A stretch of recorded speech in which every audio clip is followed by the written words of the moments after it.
Bonjour à tous. Dans l'Haftara de Shmini, on nous raconte comment le roi David a ramené le Aaron, l'arche de la maison de Oved Edom à Giti, à la ville de David à Yerushalayim. Et la Torah nous dit 2 points. Premièrement, que David mechaker bechol oz, que David, on va traduire mechaker par danser, comme ça les traductions sont dansées. Dans les commentaires aussi c'est dit danser, bien que dans la suite le rabbi dit que c'est possible que, ben, il n'a pas dansé, mais il y avait de la joie en tous les cas. Donc David mechaker bechol oz, que David il dansait de toute force. Et deuxièmement, que David chagour ephod bad, que David il était saint avec une tunique en lin.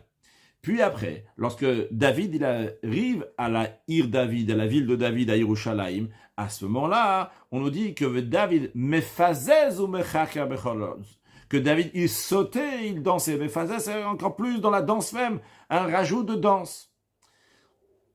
Le rabbi nous dit, il faut comprendre, quelle est l'allusion ici que la Torah c'est-à-dire le Nevi'im dans la Bible, en train de nous dire ici dans ces différentes expressions. Premièrement, on nous dit que David il avait une tunique en lin, c'est uniquement lorsqu'il était en chemin pour aller à la ville de David. On ne dit pas ça une fois qu'il était là-bas dans la ville de David. Deuxièmement, pourquoi lorsqu'il est en chemin, on le dit mechaker seulement, qu'il dansait, et quand il arrive dans la ville de David, on dit mefaz ezo mechaker, qu'il sautait et qu'il dansait. Encore une chose, il faut comprendre, dans la suite, qui n'est pas l'Haftara lu par Chabad et Sepharad ben Ashkenazim, la lisoui, mais dans la suite, donc de toute façon, donc dans le verset de Shmuel Bet, là-bas où c'est écrit cette histoire, il y a écrit que Michal, la femme de David Amelech, qui était la fille du roi Shaoul, a dit à son mari qu'elle a vu danser comme ça devant tout le monde, de manière, c'est très méprisant pour un roi de danser devant tout le monde, et David Amelech lui a répondu. Mais lorsqu'il lui a répondu, il a rajouté un petit quelque chose qui pose question d'après le rabbi. Il lui a dit, j'ai dansé en effet devant Dieu, et il a rajouté un petit mot comme ça, il a dit, devant Dieu qui a choisi moi en tant que roi plutôt que ton père. Et devant lui, devant Dieu, c'est possible même de se rabaisser encore plus. Il n'y a pas, je veux faire encore plus devant Dieu. Le rabbi demande pourquoi David Amelech ne s'est pas contenté de dire qu'il s'agit d'une danse devant Dieu, et je peux me rabaisser même encore plus vu que c'est devant Dieu. Pourquoi il a besoin de rajouter que Dieu il a choisi à moi plutôt qu'à ton père? Pour comprendre cela, tout cela, le rabbi nous dit, voyons d'abord en ce qui concerne ce ephod bat, cette tunique de lin que David Amelech il avait. Cette tunique de lin, le Rambam nous dit qu'elle ne fait pas partie des 8 vêtements de prêtrise, car en effet, le ephod, la tunique qu'il y avait sur le Kohen s'appelle en effet aussi ephod, mais c'était un ephod, non pas un ephod de bad, un ephod qui était en lin, mais un ephod qui était avec de la laine, donc de la Trelet Vergaman, du bleu azur, de la pourpre, de la laine donc qui était teint. Donc il y avait de la laine là-bas, il y avait aussi de l'or, donc c'était pas celle qui était en lin.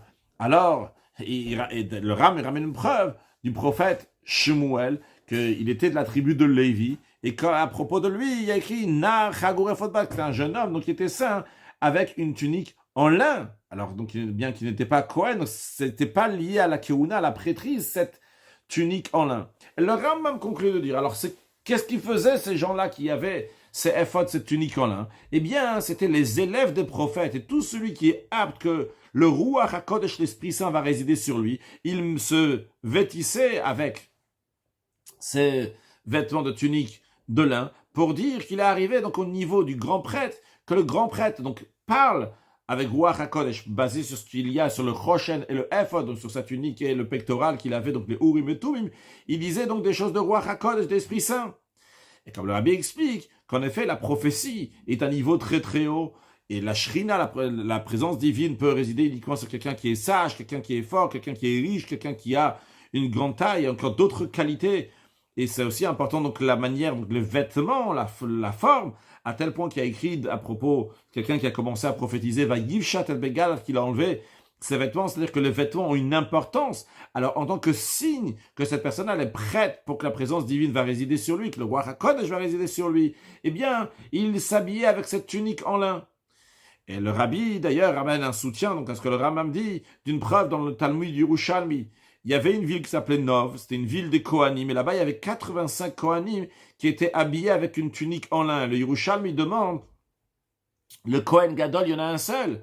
Donc, Pourquoi ils avaient cette tunique en lin? Et le Yerushalmi répond, parce que tous, ils étaient aptes à être des grands prêtres. Et justement, donc ça correspond à ce que le Rambam dit, que celui qui est apte à être un grand prêtre, pas dans le sens qu'il va être un grand prêtre, mais dans le sens qu'il a le Ruach HaKodesh qu'il peut lui avoir, donc cet Esprit Saint, eh bien, il mettait cette tunique en lin. Maintenant, voyons. On comprend donc que David HaMelech, ici, il se préparait à la prophétie, il se préparait donc pour un dévoilement divin, pour le Ruach HaKodesh. Une des préparations pour la prophétie, c'est la hitbo de doute, s'isoler, qui en général se fait à l'extérieur de la ville. Et donc, lorsque David HaMelech, il était en chemin à l'extérieur de la ville, donc l'endroit où il se prépare pour la prophétie, là-bas, on dit qu'il était ça avec une tunique en lin. Et c'est la raison pour laquelle aussi que David HaMelech, il était mechaker bechol oz lifnei Hashem, qu'il dansait de toute force devant Hashem, car la shrina, la présence divine, réside uniquement lorsqu'il y a la joie. Le rabbi nous dit que dans le terme de mechaker, il y a le sens aussi de meshaber, de donner louange à Dieu.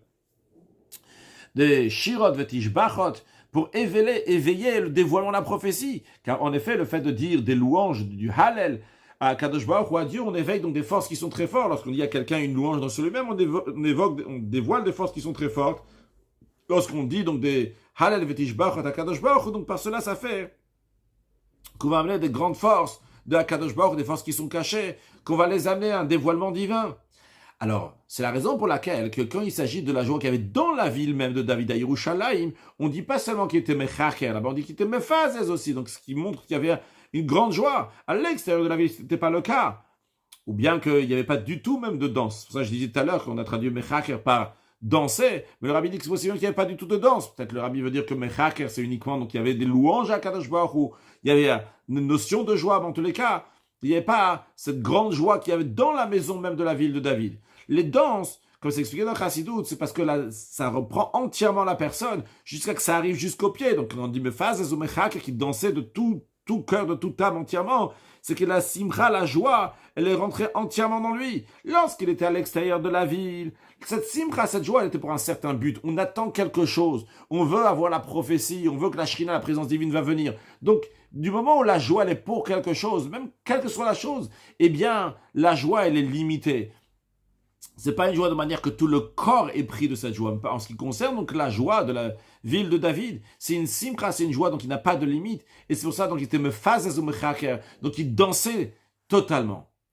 Basé sur ça, donc on a compris pourquoi David HaMelech il avait ce ephod bat, cette tunique-là qui était à l'extérieur de la ville. On nous raconte ça, c'est une préparation pour la prophétie. Il n'a pas encore la prophétie à ce moment-là.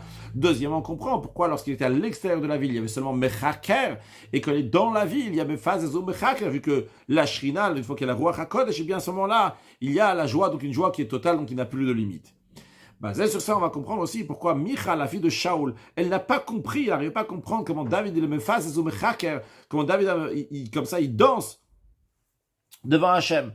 Elle pouvait comprendre une joie qui est limitée. Vrai, il faut faire attention à la manière comme on voit le roi. Le roi ne doit pas le voir de manière qui va faire qu'on ne va pas avoir sa crainte. La Torah dit, Som tassim alech hamelech, tu vas mettre un roi sur toi, l'expression de Som tassim, c'est pour dire que j'étais mato alecha, tu vas faire tout pour avoir la crainte. Donc il ne faut pas voir le roi dans certaines situations, qu'on ne va pas avoir de respect pour le roi.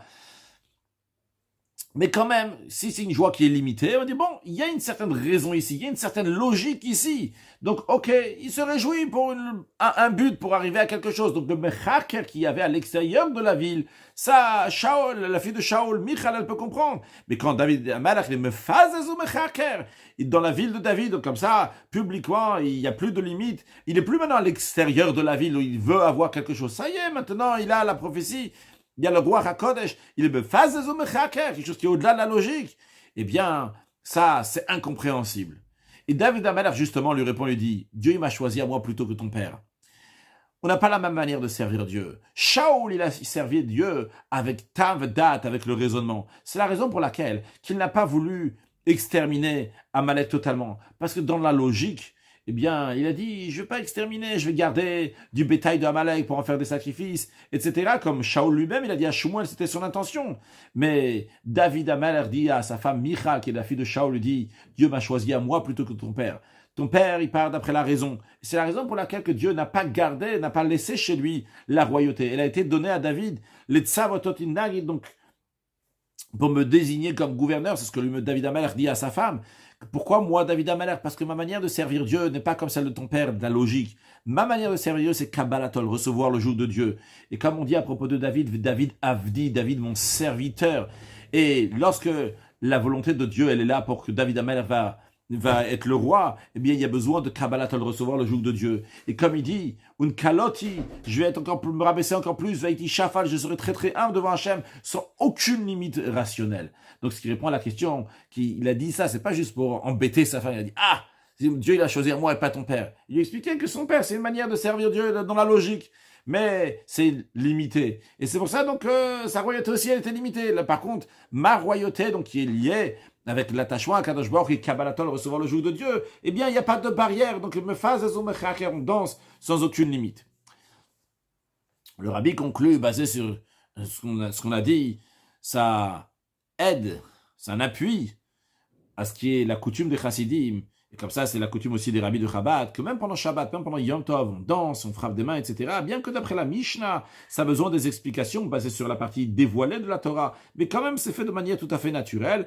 Et c'est la raison pour laquelle donc, on peut donner une raison dans le sens profond des choses. Que vu que nous nous approchons de plus en plus à l'avenue de Mashiach, donc on se comporte comme David Amalek, parce que déjà, dès la destruction du temple, ça a commencé l'aller vers Mashiach. On va dans le chemin pour aller à Mashiach, comme c'est expliqué dans le Midrash, que dès que le temple a été détruit, il y a une vache qui a meuglé. Le Midrash donc explique de manière plus détaillée que cette vache elle a meuglé, donc le Mashiach est déjà là, donc ça commence déjà quand elle a meuglé, celui qui va délivrer le peuple juif est né, donc Mashiach il est né, et à chaque instant on se rapproche encore plus de Ve'avdi David Melech Alem, que le roi David va être roi sur le peuple juif, sur tout le peuple juif, Nasilem L'Olam à l'éternité.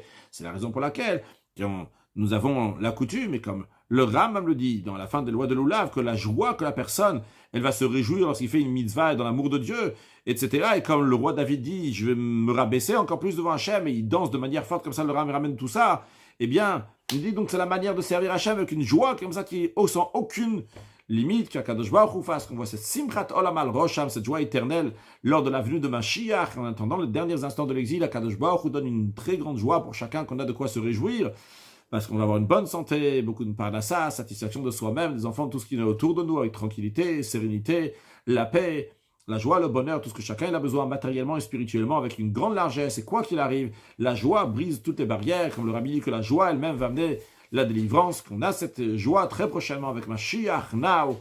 Une excellente journée.